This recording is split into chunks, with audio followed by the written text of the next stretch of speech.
He is online at getdangoodman.com. Everyone please welcome Dan Goodman.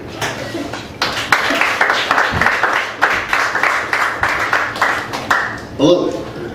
This is I would like to start by saying this. Performing like this gives me an irrational fear of spitballs, and it's very terrifying. I also apologize. I feel like part of my intro, which I wrote, it seems a little douchey and self-aggrandizing.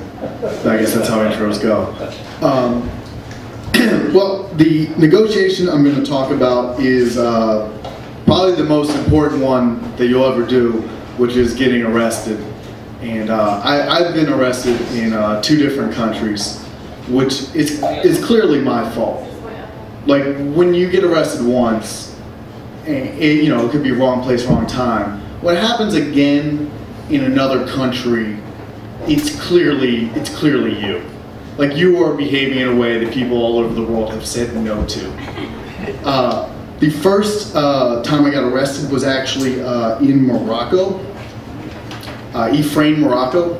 It's a good place to get arrested, country pretty much everyone's terrified of being arrested in. Might as well just jump into the whole arrest pool. By the way, I will warn you, my slideshow is the least well done of all the performers here tonight, mostly because criminal behavior and PowerPoint often don't go together, except in finance, I suppose. The reason I got arrested in Morocco was for shenanigans, and that's what I like to call them. I found college pranks are very frowned upon in Muslim countries. Believe it or not, they're not so much into the fun over there.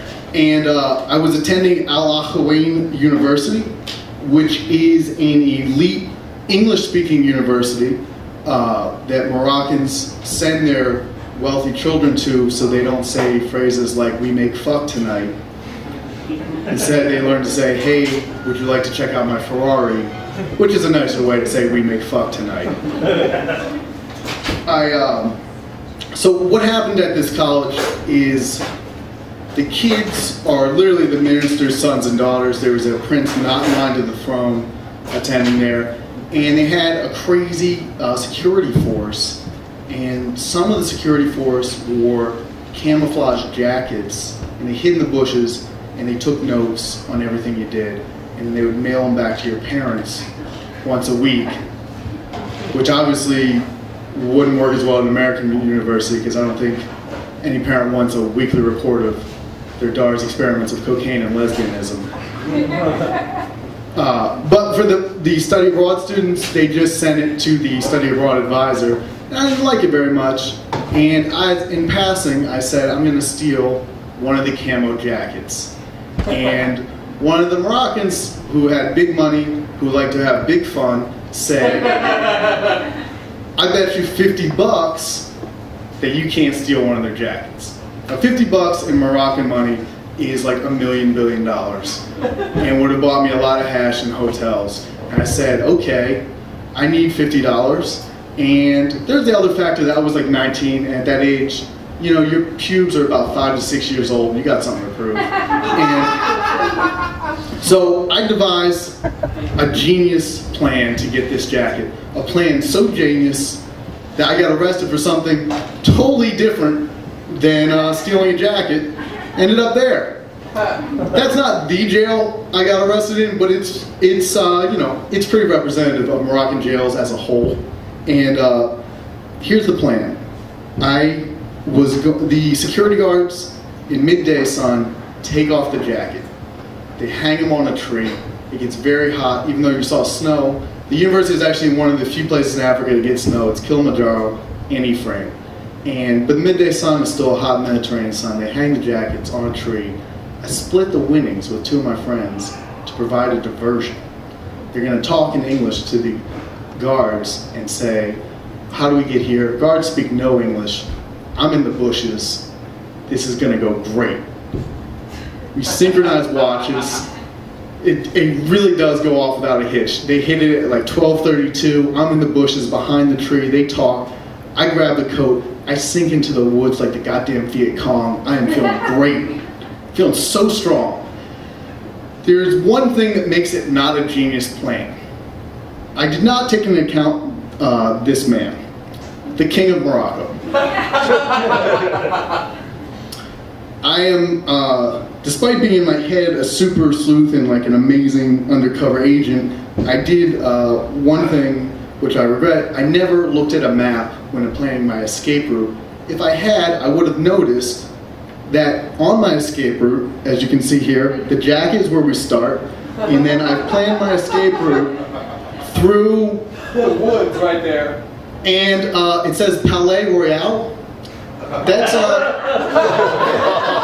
Palais Royal is not where you want to be. That's not the palais you want to be at. Maybe a Swiss palais, but not Palais Royal.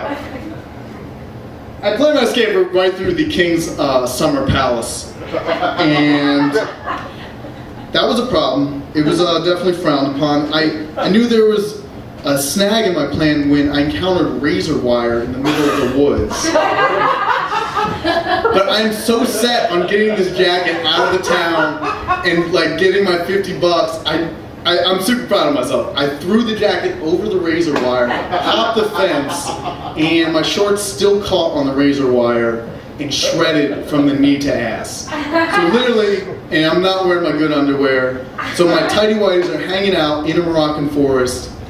I'm still undeterred. I'm like, this is gonna be fine. And then the plan really fell apart when there was a rifle pointing in my face and a man screaming at me, telling me, "Do you know where you are?" I said, "Yeah, I'm on a camping trip."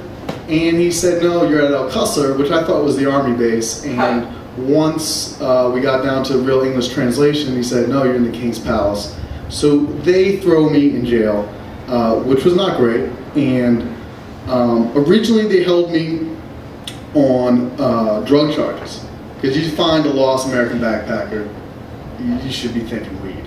And it was actually like a total stroke of luck that my backpack was full of leaves and twigs, and they're examining them like fucking Morocco CSI. They're really into this, thinking that some of this is really going to add up to evidence.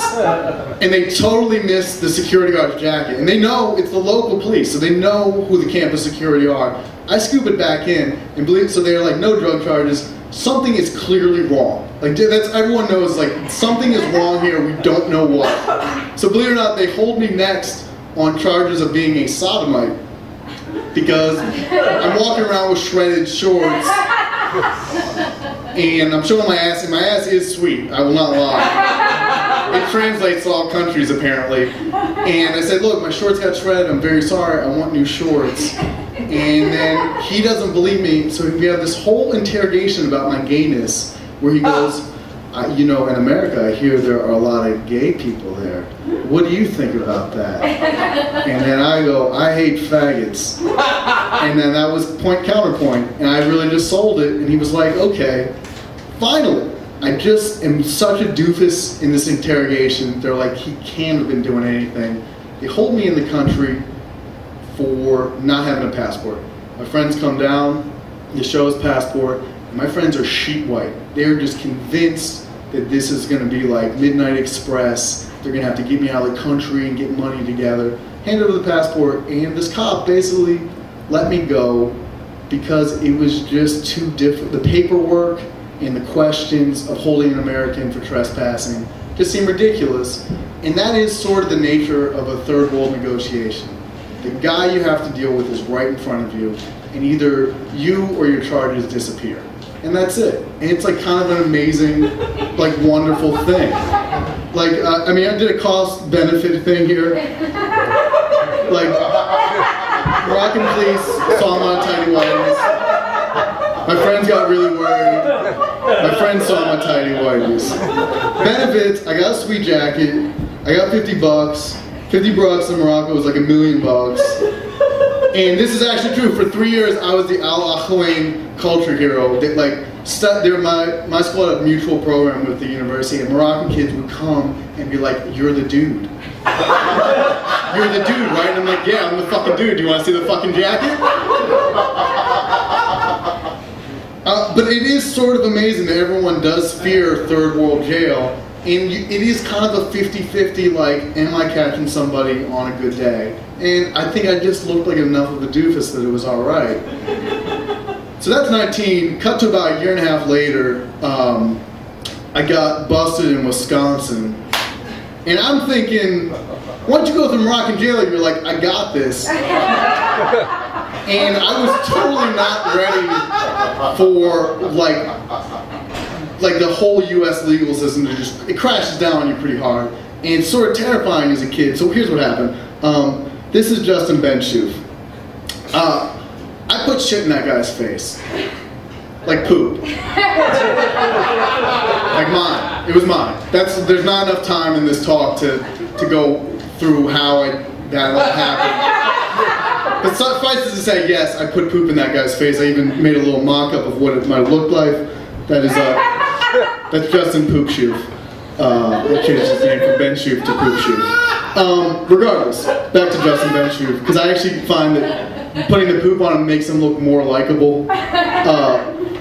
Some people might say, why did you put poop on this guy's face? I look at that picture and say, why wouldn't I put poop on his face? That is a real cheese stick of a dude.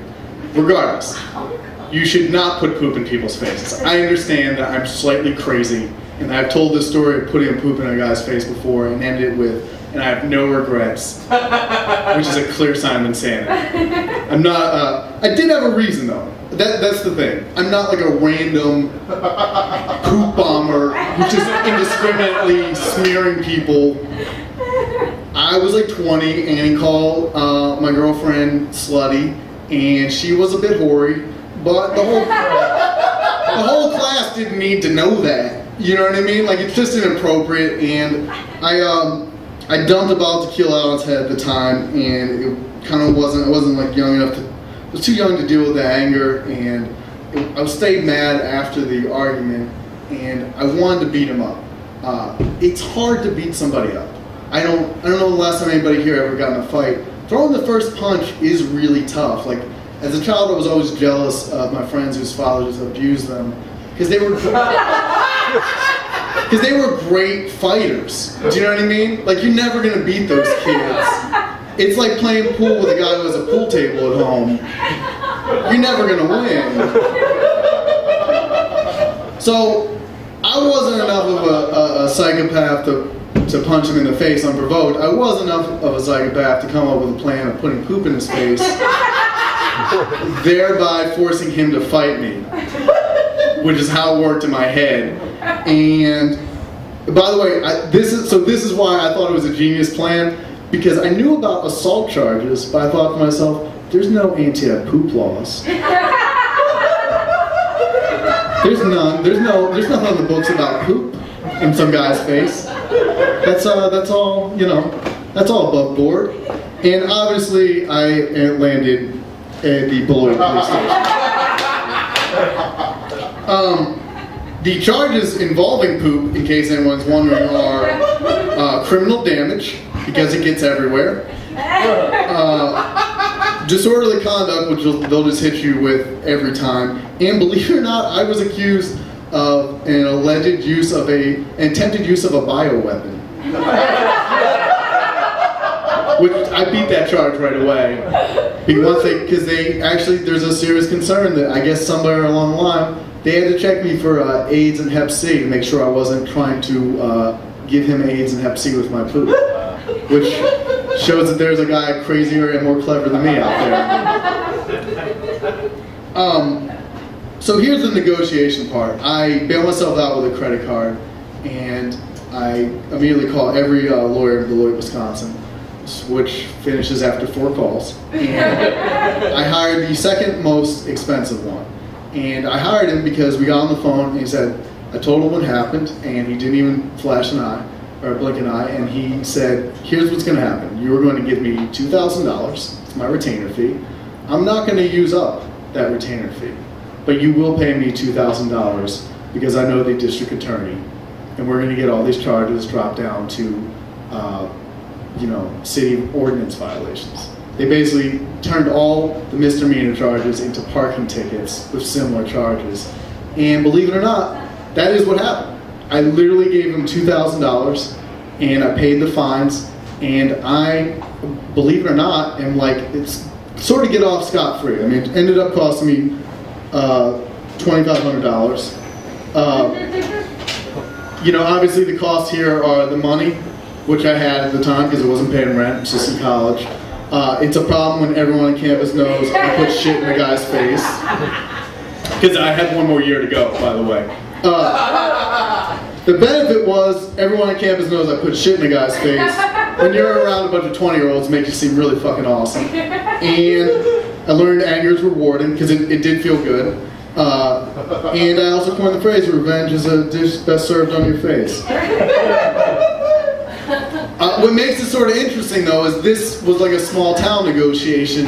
It was like Morocco, where all I had to do is talk to a guy. This time, it's a little more organized, so I had to pay a guy who talked to a guy.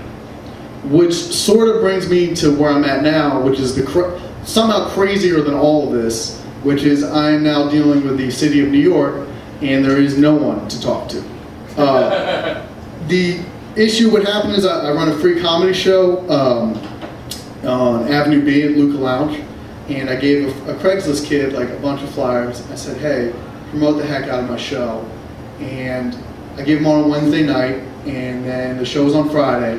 And then 2 months later, I got this in the mail. This is, I don't know if everybody can see, this is 106 individually enveloped tickets for every flyer the kid put up. It's $75 a pop. And I was like, okay, this can't be right because this is crazy. And why is it crazy? Because if you don't know why it's crazy, you're crazy. So I actually went to the I sort of went through the system, and the Volunteer Lawyers for the Arts gave me lawyers, and I said, this is ridiculous. And then the Volunteer Lawyers for the Arts said, this is ridiculous. And the lawyers they gave me said, this is ridiculous. And they were like, okay. So I got tried under a law called 10.119. It's sort of new. And it basically says you can't put anything on anything, and we will get you a ticket for every time you do that. And by the way, these 106 tickets at $75 a pop were issued in 41 minutes. And let's just be clear at where this was, in Alphabet City. These are where the flyers are going up. You know, places that have, where the poles look like this. It's like, is the handyman getting 106, like is the missing kitten? Does Stone Temple Pilots get these tickets in the mail and they put up their sweet stickers? I don't know. So we go to the Environmental Control Board, which is who you talk to with these sanitation tickets, and my lawyers go, hey, this law is meant for politicians so they don't jump up the streets and over-aggressive businesses. Can we negotiate?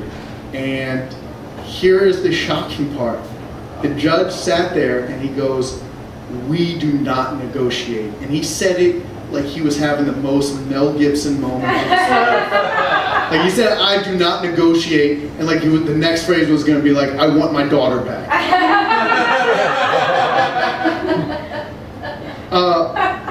So I now owe $8,000 to the city. We lost the appeal. We lost the original case, we lost the appeal, we lost, and actually ended up losing the lawyers because they no longer approved me for more time pro bono hours because it became too expensive to overturn the law. I just want to do a quick review of where we stand here. Trespassing on Moroccan King's Palace equals detained and embarrassed. Putting shit in a guy's face actually has a number on it. It's $25.50. And putting up flyers in Alphabet City, $8,070, which is, so I did some research, and I am now part of $1.8 billion in uncollected fines, starting from the 2007 in the city of New York, and $438 million of that is just from the sanitation board, people in similar situations. And why nobody fights it is I found out to try and overturn the law that caused me to owe $8,000 would cost over $5,000. So that's not happening. And that is sort of the terror of bureaucracy. There's no one to negotiate with.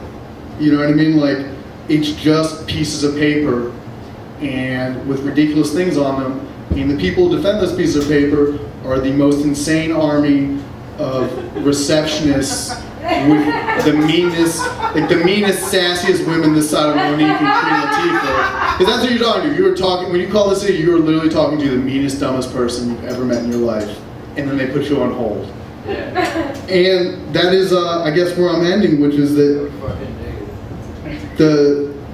people think that that book, Kafka's The Trial, exists like only in like some foreign, communist country, but really, that kind of no one's there bureaucracy exists in every municipality in the country, and that is the phrase "you can't fight City Hall" should be finished with, because there's no one to fight.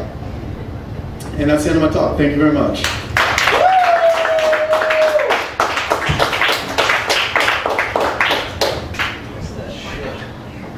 Dan Goodman, thank you very much. And quick coda to this story. My wife and I run a children's consignment shop in Prospect Lefferts Gardens, and the day that Dan called to talk to me about this story, because I was trying to help him find a lawyer, was the day after we received in the mail $600 worth of tickets for flyering we did around Church Avenue for the store, and so the only affordable advertising became not at all affordable. And I did the research that eventually his lawyers did. Like, I looked up the cases, and the cases are essentially, is your name on this? Awesome, you're guilty. And like, that is how every opinion reads. It is the most insane fake justice system anywhere.